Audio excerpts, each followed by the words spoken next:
नमस्कार विद्यार्थी मित्रांनो, नीट एंट्रन्स एक्झाम 2024 मध्ये अपियर होणाऱ्या विद्यार्थ्यांना मार्गदर्शन करण्यासाठी आज आपल्या इथे biology educator Shri Pritish Kulkarni sir आलेले आहेत. नमस्कार सर. नमस्कार सर, आज आपल्या विद्यार्थ्यांना तुम्ही 2 दिवस म्हणजे अगदी 5 मेला एक्झाम येऊन ठेपलेली आहे. तर या 2 दिवसात मुलांनी एवढ्या 2 वर्षाचं प्रिपरेशन नीट ह्या महत्त्वपूर्ण मेडिकल एंट्रन्सच्या एक्झामचं प्रिपरेशन करण्यासाठी त्यांनी काय काय फास्टली अभ्यास केला पाहिजे, म्हणजे ओके, म्हणजे आपण त्याला असं म्हणू शकतो की last day revision LDR. Yes, आपल्या सर्वांना माहितीच आहे की उद्या 4 मे आणि परवा 5 मेला नीटची परीक्षा आहे. Yes. तर शेवटचा दिवस हा बायोलॉजी विषयासाठी कसा दिला पाहिजे किंवा त्यांनी त्या दिवशी काय केलं पाहिजे हे आज मी एक थोडक्यात आपल्या विद्यार्थी मित्रांना सर्वांना सांगणार आहे. Yes. जसं आपल्याला माहितीच आहे की आपल्याला 11वी आणि 12वी मिळून टोटल 10 युनिट्स आहेत. तर आता आपण पुढच्या एक 15 ते 20 मिनिटांमध्ये मी जे काही सांगतोय ते युनिट वाईज सांगणार आहे की युनिट 1 मधलं काय टॉपिक्स त्यांनी केले पाहिजे किंवा युनिट 1 चा अभ्यास करताना कशा टाईपचे क्वेश्चन्स त्यावर येऊ शकतात. तर आता माझ्या हातात सर्वात पहिले, जसं सर्वांना माहितीच आहे की 11वी आणि 12वी बायोलॉजीसाठी सक्सेस मंत्र म्हणजे काय, तर हे NCERTचं पुस्तक. तर त्यामुळे मी माझ्या हातात NCERTचं बुक घेऊन बसलेलो आहे आणि एक थोडक्यात युनिट वाईज मी सर्वांना सांगणार आहे की unit 1, unit 2, unit 3 up to unit 10 तुम्ही काय काय लास्ट डे रिवाइज केलं पाहिजे. मला माहिती आहे की ऑलरेडी सगळ्यांचा अभ्यास आता शेवटच्या क्षणाला येऊन पोहोचलेला आहे. आता फक्त आपल्याला सगळ्यांना उत्कंठा आहे की 5 मे त्या 3.5 तासाची, आणि जे त्यांचं आयुष्यातला सर्वात मेन पॉइंट आहे की जिथं ते ठरवणार आहेत की ते MBBS ला जाणार की दुसऱ्या कुठल्या कोर्सला जाणार. तर मला माहिती आहे की 360 पैकी 360, तर आपलं नेहमीच असं एक टार्गेट असतं अप की बार 360. बरोबर. तर 360 मार्क्स त्यांना कसे येणार तर ते आपण आता बघूया. सर, बायोलॉजीला वेटेज 360 मार्कांचा. येस, बायोलॉजीचा पेपर हा 360 मार्क्सचा असतो. त्यात बॉटनीचे आणि झूलॉजीचे असे मिळून 360 मार्क्स असतात. तर आपण आता युनिट वाईज बघूयात विद्यार्थ्यांनी काय काय केलं पाहिजे. तर विद्यार्थी मित्रांनो, आता सर आपल्याला युनिट 1 बद्दल सांगणार आहेत. तर नीट लक्ष देऊन ऐका. तर त्यात मध्ये काय काय प्रिपरेशन करायचे, अगदी लास्ट मिनिट प्रिपरेशन, तर लक्ष द्या.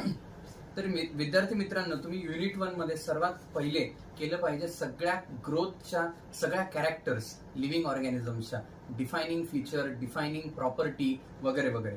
त्यानंतर बायनॉमियल नोमेनक्लेचरचे रूल्स हे अतिशय महत्वाचे.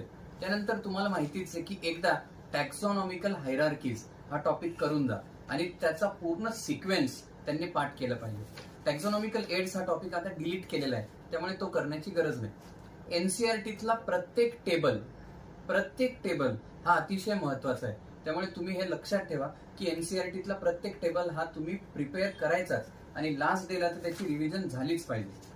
नंतर आपण जर बघितलं तर चॅप्टर नंबर 2 मध्ये जे काही किंगडम्स आहेत त्या प्रत्येक किंगडमच्या कॅरेक्टर्स आणि त्याचे एक्झाम्पल्स आपल्या सर्वांना माहितीच आहे की निमॉनिक्स आणि ट्रिक्सच्या साह्याने हे कसं लक्षात ठेवायचं हे मी ऑलरेडी सांगितलेलं आहे. त्यामुळे तुम्ही पहिलं कॅरेक्टर्स आणि त्याचे एक्झाम्पल्स हे व्यवस्थित करून ठेवा. त्यानंतर युनिट 2 मध्ये जे 5 किंगडम मध्ये बसत नाहीत त्यावर क्वेश्चन यायचे चान्सेस जास्त असतात. फॉर एक्झाम्पल व्हायरॉइड्स, प्रायॉन्स, त्याने कॉज होणारे डिसीजेस. तर हे सर्वात महत्वाचे टॉपिक्स आहेत, हे तुम्ही कराच.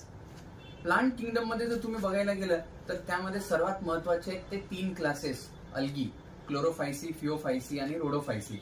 त्याचे एक्झाम्पल्स, त्याचे कॅरेक्टर्स, तो टेबल 3.1 हा परफेक्टली एकदा वाचून जा. त्यानंतर जिम्नोस्पर्म्स हा टॉपिक अतिशय महत्वाचा आहे.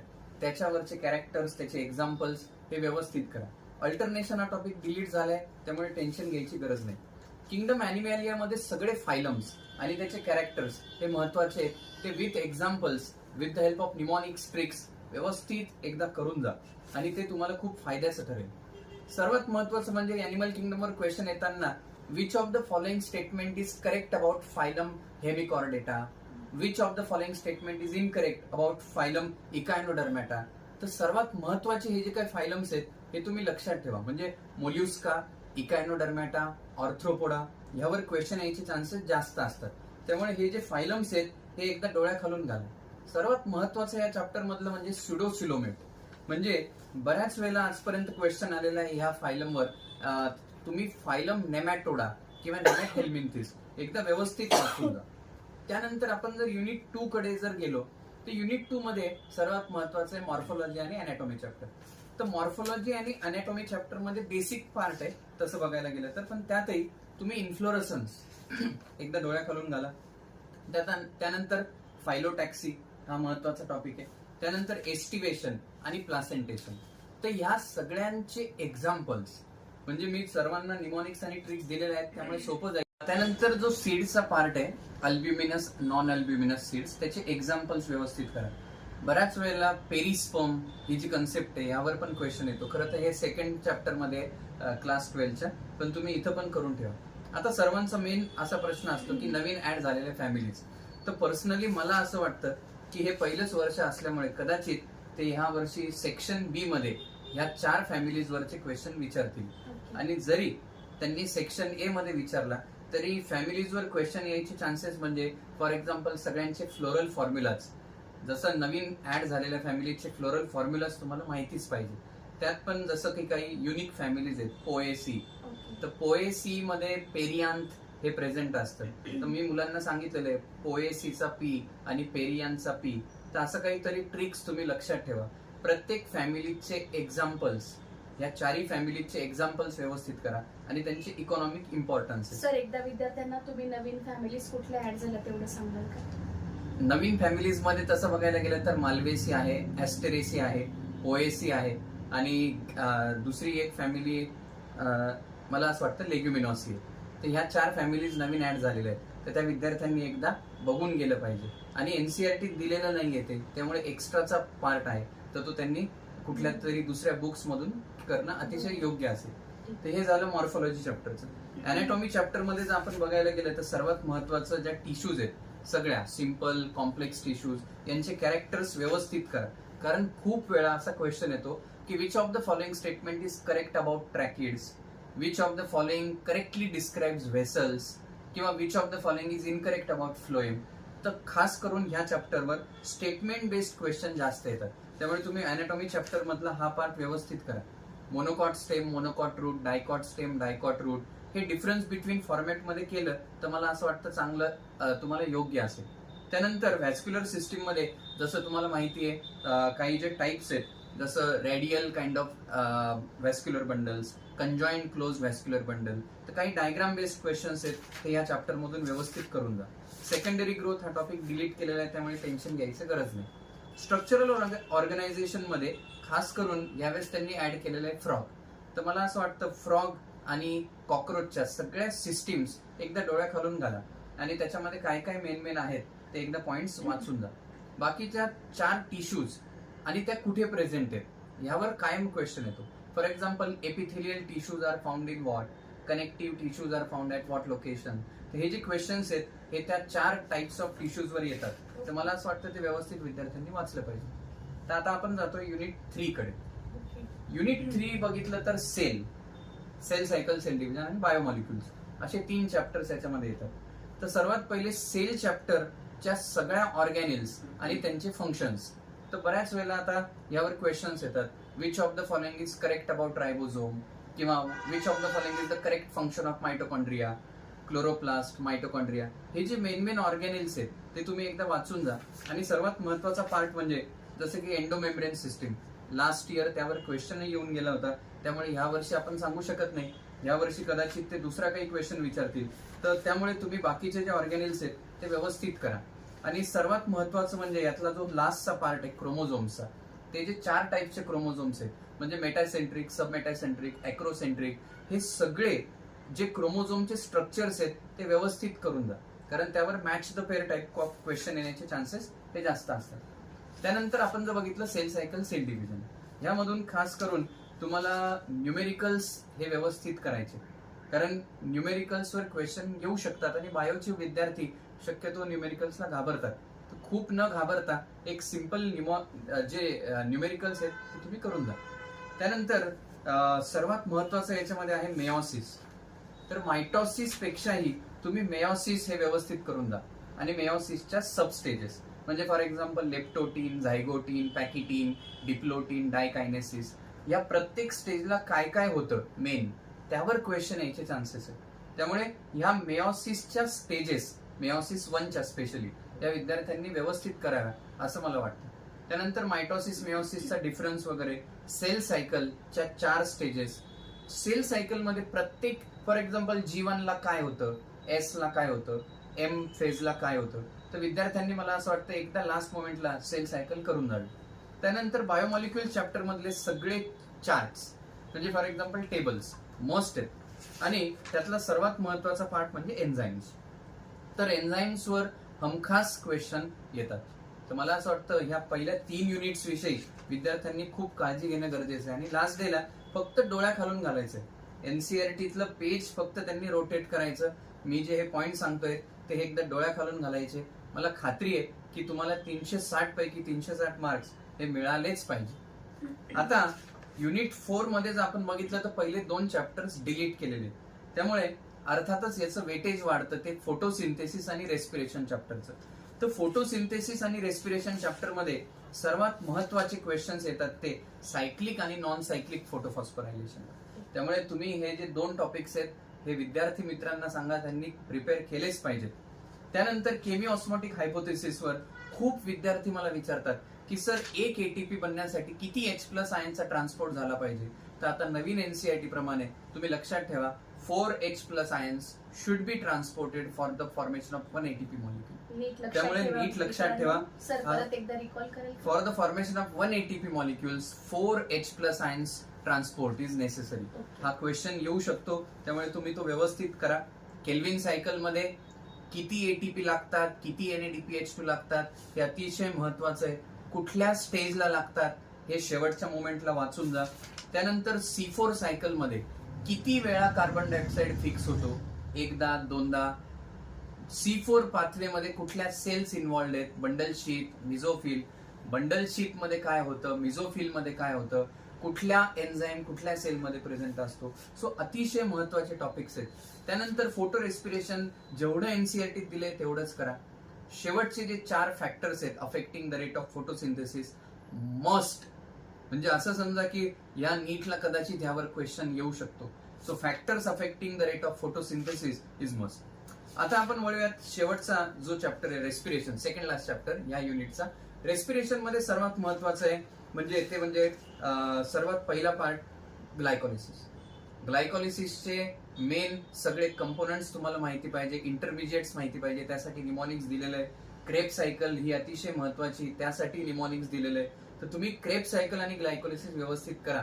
कदाचित ह्यावेळेस क्वेश्चन येऊ शकतो फर्मेंटेशनवर, तर तुम्ही फर्मेंटेशन टॉपिक एकदा लास्ट गो थ्रू करा की काय काय त्याचे प्रोडक्ट्स आहेत, खास करून where CO2 is produced in the particular fermentation, where carbon dioxide is not produced. So तुम्हाला माहितीच आहे की लॅक्टिक ऍसिड मध्ये CO2 प्रोड्यूस होत नाही, इथेनॉल मध्ये तो प्रोड्यूस होतो. तर हा टॉपिक व्यवस्थित करा.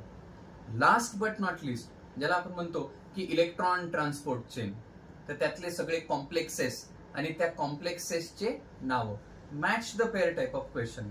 दुसरा RQ म्हणजे रेस्पिरेटरी कोशंट, ज्याच्यामध्ये आपल्याला कार्बोहायड्रेट्सचा, फॅट्सचा, प्रोटीन्सचा RQ माहिती पाहिजे. खूप मी मुलं असं बघितलंय की ज्यांना लास्ट मोमेंटला कन्फ्युजन होतं प्रोटीन्स आणि फॅट्स, तर ते RQ तुम्ही प्रॉपर करून ठेवा. RQ ऑफ प्रोटीन्स किती आहे, RQ ऑफ फॅट्स किती आहे. प्रोटीन्सचा RQ फॅट पेक्षा जास्त आहे 0.9, कार्बोहायड्रेटचा RQ फॅट्स पेक्षा जास्त आहे. तर याच्यावर जनरली असे less than greater than sign of question येऊ शकतात. तर हा टॉपिक त्यासाठी महत्वाचा आहे. नंतर प्लांट ग्रोथ आणि डेव्हलपमेंट आपण जर बघितलं तर याच्यामध्ये सर्वात महत्वाचे काही प्लास्टिसिटीचा फिनॉमिना आहे, म्हणजे एक्सट्रिन्सिक प्लास्टिसिटी, इंट्रिन्सिक प्लास्टिसिटी, ते व्यवस्थित करा. त्यानंतर यामध्ये सगळे जे ग्रोथ हॉर्मोन्स आहेत मस्ट आहेत, यांची डिस्कव्हरी कोणी केली, कधी केली, त्याचा सोर्स काय, हे डिस्कव्हरी वाला पार्ट महत्वाचा आहे. स्टेटमेंट बेस्ड क्वेश्चन येऊ शकतात. त्यानंतर यातले जे रोल्स ऑफ हॉर्मोन्स आहेत त्यातलं सर्वात महत्वाचं तुम्ही करा ऑक्झिन, त्यानंतर सायटोकायनिन आणि ऍब्सिसिक ऍसिड. तर कदाचित क्वेश्चन असं काही नाही की ह्याच तिघांवर येईल, पण तुम्ही 5 हॉर्मोन्सचे रोल्स व्यवस्थित करा. यात सिंथेटिक ऑक्झिन कुठले, नॅचरल ऑक्झिन कुठले, कुठला ऑक्झिन विडीसाइड म्हणून यूज होतो. स्टेटमेंट बेस्ड क्वेश्चन यावर जास्त करून येऊ शकतात. तर विद्यार्थी मित्रांनी ते केले पाहिजेत असं मला वाटतं. इथिलीन हा सर्वात महत्वाचा पार्ट आहे. जो प्रमोटर पण आहे, इनिबिटर पण आहे. त्यामुळे तुम्ही हा टॉपिक इथिलिनचा व्यवस्थित करा. क्वेश्चन यायचे चान्सेस यावरही जास्त आहेत. बाकी आपण जर बघायला गेलं तर इथं प्लांट फिजिओलॉजी संपलेलं आहे. म्हणजे विद्यार्थ्यांनी आता या 4 युनिट्सची प्रिपरेशन लास्ट डेला कशी करावी इथपर्यंत मला असं वाटतं त्यांना समजलं असावं. आता आपण वळूयात पुढचा लास्ट युनिट आणि सर्वात जास्त वेटेज असलेलं युनिट म्हणजे ह्युमन फिजिओलॉजी. नीट लक्षात द्या मित्रांनो, सर्वात जास्त वेटेज असलेलं युनिट आपण आता बघणार आहोत. सर्वात जास्त वेटेज हे ह्युमन फिजिओलॉजीला आहे, त्यानंतर प्लांट फिजिओलॉजी आणि 3 नंबरला जेनेटिक्स. तर विद्यार्थी मित्रांनो तुम्ही लक्षात ठेवा, लास्ट डेला चुकूनही हे 3 युनिट स्किप करू नका. म्हणजे यातला कुठलाही टॉपिक तुम्ही असा एक्सेप्शन तुम्ही असं म्हणतो की आपण त्याला बाजूला टाकू किंवा नाही करणार असं करू नका. सर, तुम्ही परत एकदा सर्व सांगाल का? 3 विद्यार्थ्यांना? युनिट्स व्यवस्थित करा. Human physiology, Yes. दुसरं जेनेटिक्स आणि तिसरं plant physiology. Okay. Because these chapters, these units will give you good marks. So please prepare them very thoroughly. आता तुम्ही ब्रीदिंग रेस्पिरेशनचं बघितलं तर यामध्ये मी सर्वात महत्वाचं सांगेल की जे रेस्पिरेटरी कपॅसिटीज आहेत आणि रेस्पिरेटरी व्हॉल्युम्स आहेत तो नंबर बेस्ड क्वेश्चन येऊ शकतो. त्यामुळे मॅच द पेअर साठी तो प्रिपेअर करा. त्यानंतर जी गॅसेसचे एक्सचेंज आहे, ऑक्सिजन, कार्बन डायऑक्साईड, तर त्यासाठी तुम्ही प्रिपेअर करा व्यवस्थित.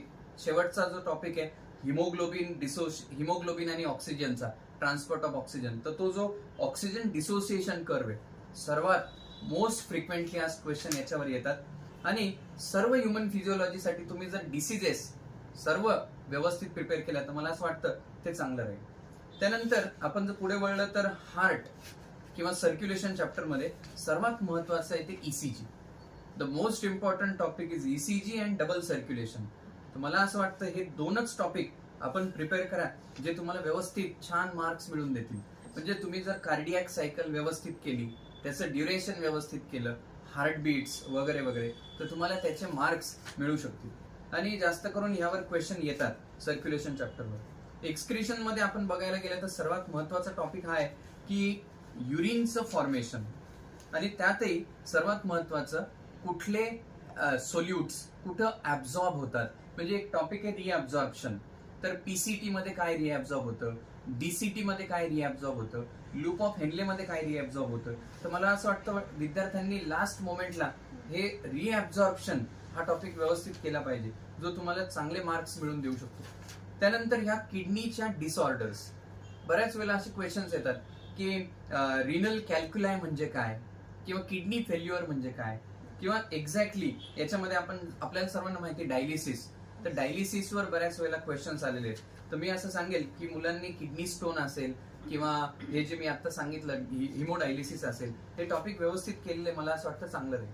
त्यानंतर मुव्हिंग फर्दर लोकोमोशन मध्ये सर्वात मेन टॉपिक म्हणजे मेकॅनिझम ऑफ मसल कॉन्ट्रॅक्शन. तर त्यामध्ये असलेले ऍक्टिन, मायोसिन, त्यांचे डार्क बँड्स, लाईट बँड्स, यावर तुम्ही क्वेश्चन्सची प्रिपरेशन करा. लास्ट मोमेंटला मला असं वाटतं की यावर क्वेश्चन येतील. कुठले आयन्स याच्यामध्ये इन्व्हॉल्ड आहेत, जसं की आपल्याला माहिती आहे calcium ions are involved in the phenomena of muscle contraction. तर तो व्यवस्थित करून ठेवा. मला असं वाटतं की मसल कॉन्ट्रॅक्शनवर क्वेश्चन 100% येऊ शकतो. त्यानंतर जर आपण बघितलं तर स्केलेटन मध्ये जास्त करून तुम्हाला प्रत्येक बोन्सचा नंबर, म्हणजे अपेंडिक्युलर स्केलेटन, त्याच्यानंतर तुम्ही जर बघितलं पेल्विक गर्डल, त्यानंतर प्रत्येक बोन्सची आर्टिक्युलेशन साईट ही तुम्ही व्यवस्थित करून जा, म्हणजे ते तुम्हाला चांगले मार्क्स त्यामध्ये मिळून देतील.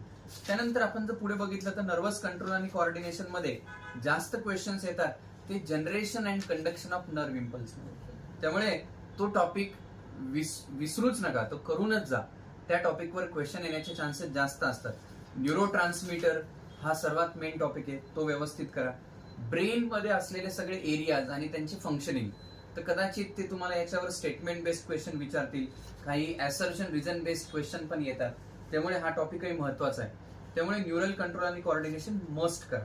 त्यानंतर जर तुम्ही बघितलं लास्ट चॅप्टर केमिकल कंट्रोल आणि कोऑर्डिनेशन, यामध्ये सर्वात महत्वाचं म्हणजे सगळे हॉर्मोन्स आणि त्यांचं मोड ऑफ ऍक्शन.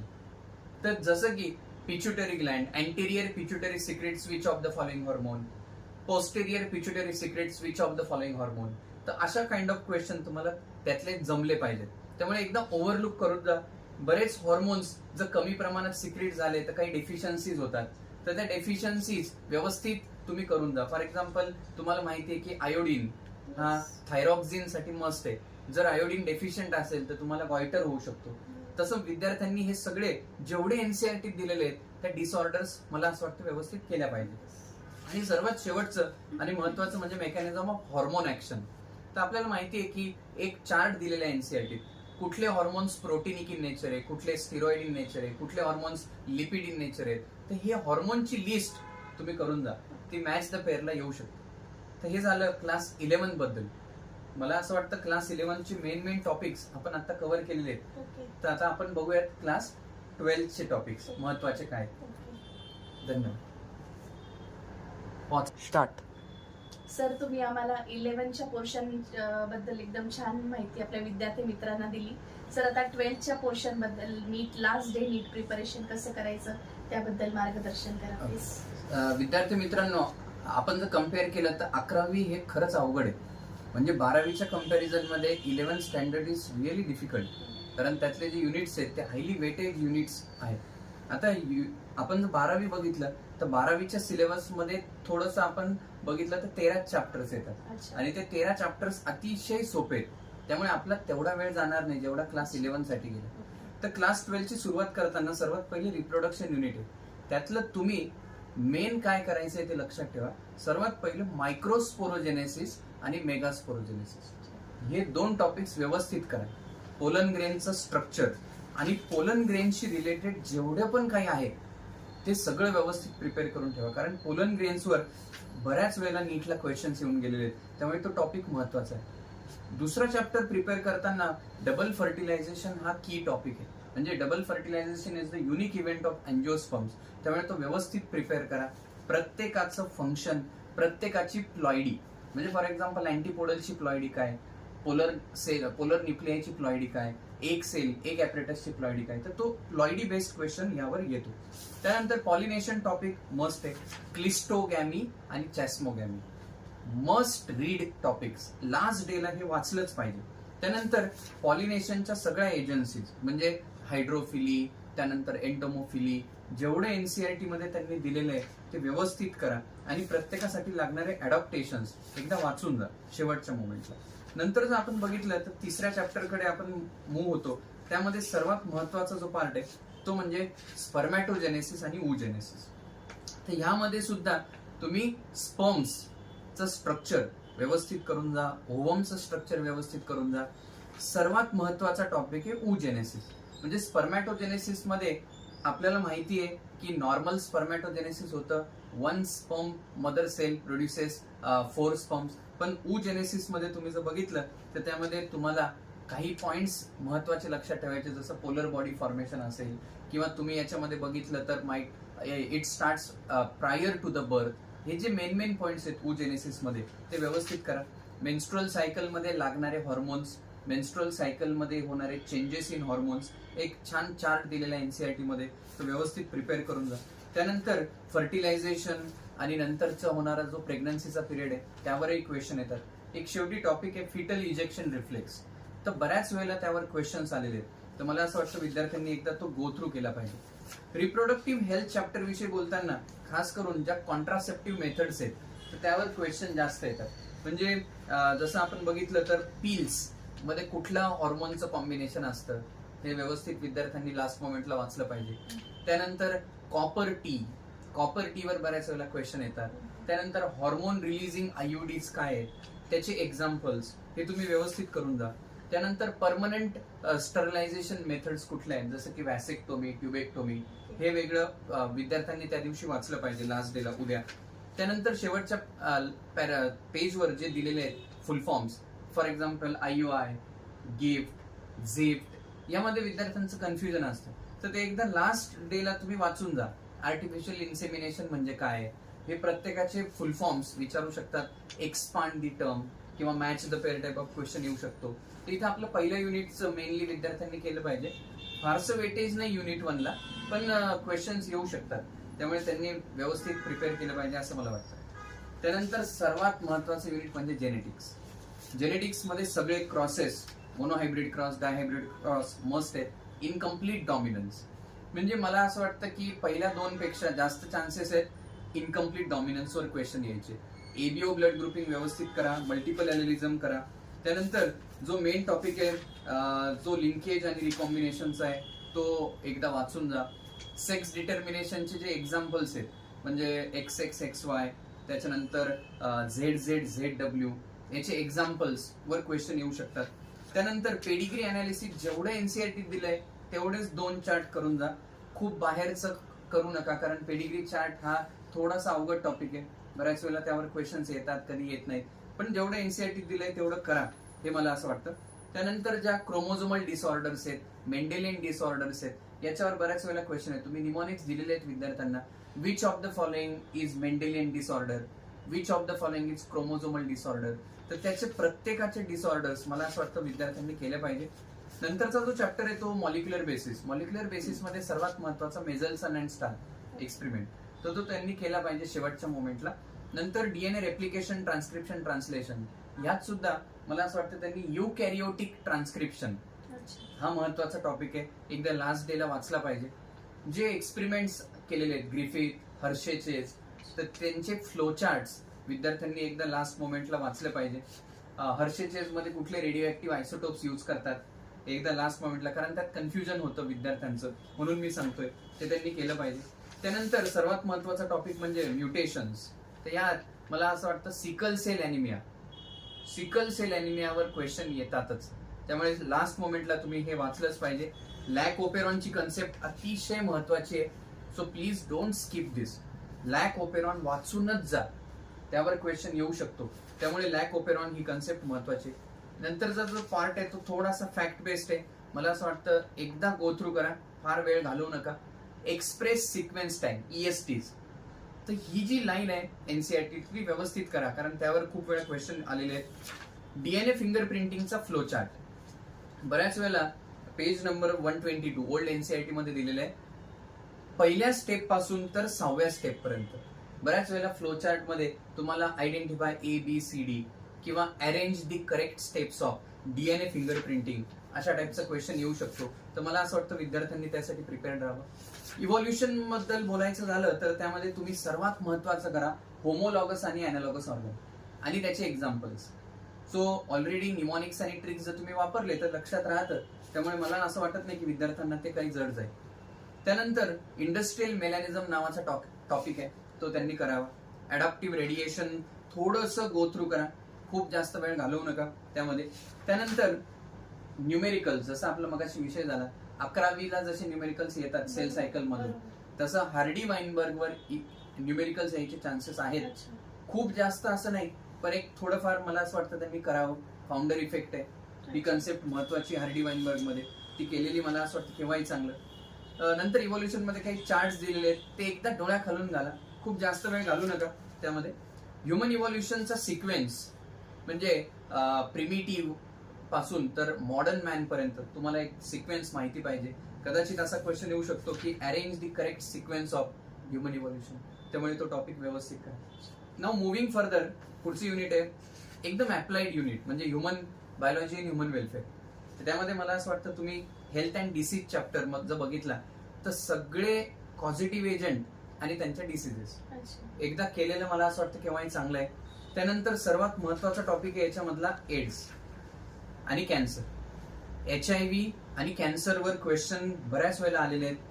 यावेळेस कदाचित मलेरियल लाईफ सायकलवर क्वेश्चन येऊ शकतो. कसं असतं बऱ्याच वेळेला आपण जेव्हा अनालिसिस करतो 15 वर्षाचं, तर हे मी जे बोलतोय ही काही भविष्यवाणी नाही, मी एक अनालिसिस करून तुम्हाला सांगतोय की हा क्वेश्चन येऊ शकतो. असं नाही की येईलच, म्हणजे मी सांगितलं ना आलाच असं नाही, पण ही एक प्रोबॅबिलिटी आहे की मलेरियल पॅरासाइट वर क्वेश्चन येऊ शकतो. तर विद्यार्थ्यांनी तो करावा असं मला वाटतं.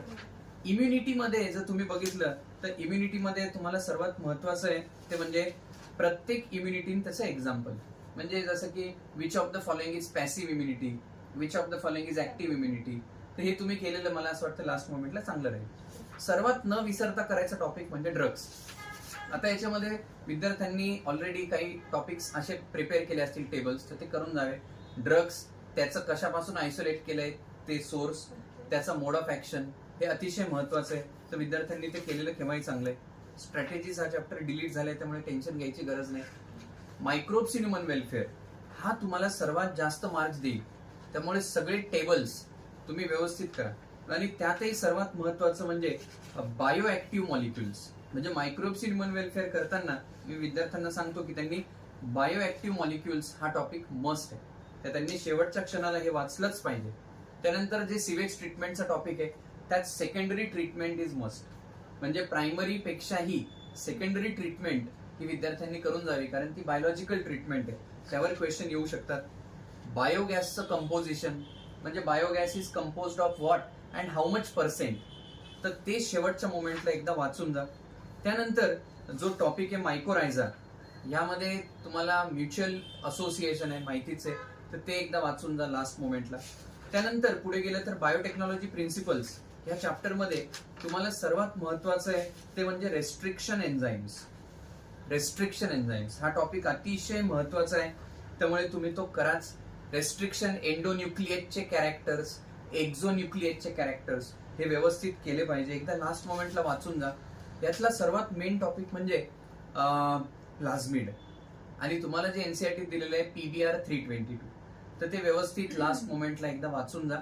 त्यानंतर इन्सर्शनल इनॅक्टिव्हेशन हा टॉपिक अतिशय महत्वाचा आहे. म्हणजे मला असं वाटतं की या वर्षी इन्सर्शनल इनॅक्टिव्हेशन वर क्वेश्चन येऊ शकतो. त्यामुळे विद्यार्थ्यांनी एकदा डोळ्या करून घातलेलं केव्हाही चांगलं. त्यानंतर जर तुम्ही बघितलं तर स्टेप्स ऑफ बायोटेक्नॉलॉजी, जसं मी DNA फिंगरप्रिंटिंगचं सांगितलं, फ्लोचार्ट येऊ शकतो. सेम फ्लोचार्ट हा स्टेप्स ऑफ बायोटेक्नॉलॉजीसाठी पण येऊ शकतो. त्यानंतर नीट 24चा मेन टॉपिक तुम्ही असं म्हणू शकता की PCR, polymerase chain reaction, steps of PCR, temperature required for each step in PCR. तर मला असं वाटतं विद्यार्थ्यांनी ते शेवटच्या मोमेंटला एकदा डोळ्या खालून घातलेलं केव्हाही चांगलं. बायोटेक ऍप्लिकेशन्स बघायला गेलं तर सर्वात महत्वाचा टॉपिक RNA आहे. RNA इंटरफेरन्स एकदा वाचून जा. त्यानंतर BT cotton, bio insecticide production, अतिशय महत्वाचा टॉपिक. त्यानंतर इन्शुलिन, आपल्या सर्वांना माहितीच आहे की इन्शुलिन मध्ये A, B आणि C हे पेप्टाइड असतात, पण त्यातलं C पेप्टाइड रिमूव्ह केलं जातं. तर लक्षात ठेवा हा टॉपिक मस्ट आहे. म्हणजे तुम्हाला विचारतात जर तुम्हाला बायोटेक्नॉलॉजीने इन्शुलिन बनवायचं असेल तर how you will prepare insulin, तर त्यासाठी हे मस्ट आहे. त्यामुळे इन्शुलिन विदाऊट एनी फेल वाचाच. त्यानंतर मी 16 वर्षात जे बघितलंय तो सर्वात महत्वाचा टॉपिक म्हणजे जीन थेरपी. ॲडिनोझिन डिअमायनेज हे एन्झाइम आहे ज्यामुळे SCID हा डिसीज होतो, डिसऑर्डर होतो, आणि मग त्यामुळे तुम्हाला जो क्वेश्चन विचारतात तो त्यावरचा असतो. तर बायोटेक ऍप्लिकेशन मध्ये मला असं वाटतं विद्यार्थ्यांनी ते केलं पाहिजे. त्यानंतर ज्या काही व्हरायटीज आहेत, ट्रान्सजेनिक प्लांट्स, ट्रान्सजेनिक अॅनिमल्स, एकदा एक्झाम्पल्स वाचून जा. हे बायोटेक विषयी झालं. नंतर सर्वात महत्वाचा लास्ट बट नॉट लिस्ट ज्याला आपण म्हणतो हा इकॉलॉजी सेक्शन. त्यामध्ये बरेचसे टॉपिक्स डिलीट केलेले आहेत आता, त्यामुळे विद्यार्थ्यांनी खूप असं टेन्शन घ्यायची गरज नाही. पण तरी या पहिल्या चॅप्टर मधून तुम्ही, मला असं वाटतं हा सर्वात महत्वाचा टॉपिक करा, तो म्हणजे पॉप्युलेशन इंटरॅक्शन. म्हणजे म्युच्युअलिझम त्याचे एक्झाम्पल, कमेन्सॅलिझम त्याचे एक्झाम्पल, पॅरासिटिझम, प्रिडेशन, कॉम्पिटिशन, या सगळ्या इंटरॅक्शन्स आणि त्याचे एक्झाम्पल्स मस्ट आहेत. त्यानंतर लॉजिस्टिक ग्रोथ हे महत्वाचं टॉपिक आहे. जो एक्सपोनेन्शियल ग्रोथ हा महत्वाचा टॉपिक आहे. स्टार्ट. आता ह्या चॅप्टर मध्ये एक रिस्पॉन्स टू अबायोटिक फॅक्टर्स हा टॉपिक आहे. तुम्हाला असं वाटतं विद्यार्थ्यांनी वाचला पाहिजे. कन्फॉर्म, रेग्युलेटर्स, पार्शल रेग्युलेटर्स, ह्या कंडिशन्स खूप महत्वाच्या आहेत. म्हणजे how will response to the particular environment, that is very important topic and you should do that. Adaptations वगैरे एवढं वाचण्याची गरज नाही, तसं इथे डिलीटेड पोर्शन मध्ये आहे. नंतरचा जर पार्ट तुम्ही बघितला तर हे सगळं आपण आत्ताच बघितलंय. Gause's competitive exclusion principle must, the most important topic of NEET, you have to do. त्याच्यानंतर फिग वास्प स्टोरी ही तुम्ही केलीच पाहिजे. म्हणजे म्युच्युअलिझम मध्ये सर्वात महत्वाची फिग वास्प स्टोरी आहे, त्यावर क्वेश्चन यायचे चान्सेस आहेत. इकोसिस्टीम चॅप्टर मध्ये जर तुम्ही बघितलं तर productivity, primary productivity, secondary productivity हे तुम्ही एकदा डोळ्या खालून घाला. फूड चेन, फूड वेब हे टॉपिक्सही एकदा बघून घ्या. त्यात सर्वात महत्वाचं म्हणजे primary consumer, secondary consumer, tertiary consumer आणि त्याचे एक्झाम्पल्स हे एनसीईआरटी मध्ये दिलेले आहे. अतिशय महत्वाचा टॉपिक म्हणजे पिरॅमिड्स. म्हणजे तुम्ही जर बघितलं मागच्या टॉपिक मध्ये ऑर्गॅनिझम आणि पॉप्युलेशन मध्ये होते population related pyramids, growth pyramids, आणि इथे जे आहेत ते आहेत पिरॅमिड्स ऑफ इकोसिस्टम. त्यामुळे यात जो क्वेश्चन येतो तो जनरली असा असतो, inverted pyramid, which of the following shows inverted pyramid. तर त्यामध्ये बायोमास आणि नंबर नेहमी लक्षात ठेवा, इन्व्हर्टेड होऊ शकतात. एनर्जीचा पिरॅमिड कधीही इन्व्हर्टेड होऊ शकत नाही. त्यामुळे पिरॅमिड ही कन्सेप्ट तुम्ही व्यवस्थित करा. आणि हा टॉपिक आहे इकॉलॉजिकल पिरॅमिड. लक्षात ठेवा, पुन्हा सांगतोय, इकॉलॉजिकल पिरॅमिड अतिशय महत्वाचा टॉपिक आहे, तो आपण प्रिपेअर करावा असं मला वाटतं. And now moving to the last topic, biodiversity. Biodiversity हा टॉपिक अतिशय सोपा आहे. त्यातली जी पहिली पाय डायग्राम आहे ती तुम्ही व्यवस्थित करा, त्यावर क्वेश्चन येऊ शकतात. याच्यावर जनरली क्वेश्चन येतात स्टेटमेंट बेस्ड, कारण हा चॅप्टरच फॅक्ट बेस्ड आहे, त्यामुळे तुम्ही ते व्यवस्थित प्रिपेअर करा. स्पीशीज एरिया रिलेशनशिप एकदा डोळ्या खालून घाला. त्याच्यानंतर यात एक टॉपिक आहे, तुम्हाला माहिती असेल, एव्हिल क्वार्टेट. अतिशय महत्वाचा topic. Which of the following is not the part of Evil quartet, which of the following is included in Evil quartet. तर 4 अशा गोष्टी आहेत की they are responsible for biodiversity loss. तर मला असं वाटतं विद्यार्थ्यांनी हे करायलाच पाहिजे. म्हणजे बायोडायव्हर्सिटी चॅप्टर मधला हा टॉपिक मस्ट आहे. त्यानंतर जर आपण बघितलं तर आपल्याला लास्ट टॉपिक आहे, बायोडायव्हर्सिटीला कॉन्झर्व कसं केलं पाहिजे. तर एक्स सितू आणि in situ type of conservation. तर बऱ्याच वेळेला नीट मध्ये असा क्वेश्चन आलेला आहे, which of the following are in situ mode of conservation, which of the following are ex situ mode of conservation. तर मला असं वाटतं विद्यार्थ्यांनी हे टॉपिक जर केले तर अतिशय सोपं त्यांना जाईल. मला माहिती आहे, मला बोलणं खूप सोपं आहे की विद्यार्थ्यांनी लास्ट डेला काय केलं पाहिजे, पण विद्यार्थ्यांचं प्रेशर मी समजू शकतो की ही अतिशय अवघड मोमेंट आहे, लास्ट डे, आणि त्याच्यात काय करायचं, कसं करायचं. पण मी माझ्याकडून प्रयत्न केलाय. मी काही ज्योतिषकार नाही, मी काही भविष्यवाणी करत नाही, पण माझी अशी तळमळ असते की विद्यार्थ्यांना शेवटच्या दिवशी ऍटलिस्ट हा मेसेज जावा की चॅप्टर 1, 2, 3 किंवा चॅप्टर 16 मधून मी काय केलं पाहिजे, काय गो थ्रू केलं पाहिजे. विद्यार्थी हे खरंच हुशार असतात, त्यांना माहिती असतं सगळं, पण तरी माझ्याकडून हा थोडासा, म्हणजे आपण असं म्हणू शकतो की खारीचा वाटा, माझा छोटासा प्रयत्न आहे की विद्यार्थ्यांनी काय वाचलं पाहिजे हे मी आता सांगितलं. सर, मला आठवते तुम्ही लास्ट इयरला पण सेम व्हिडिओ तुम्ही मुलांसाठी बनवलेला होता, तर त्याबद्दलही मुलांना सांगा की लास्ट इयर सुद्धा आपण एक व्हिडिओ बनवलेला आहे नीट लास्ट डे प्रिपरेशनवर.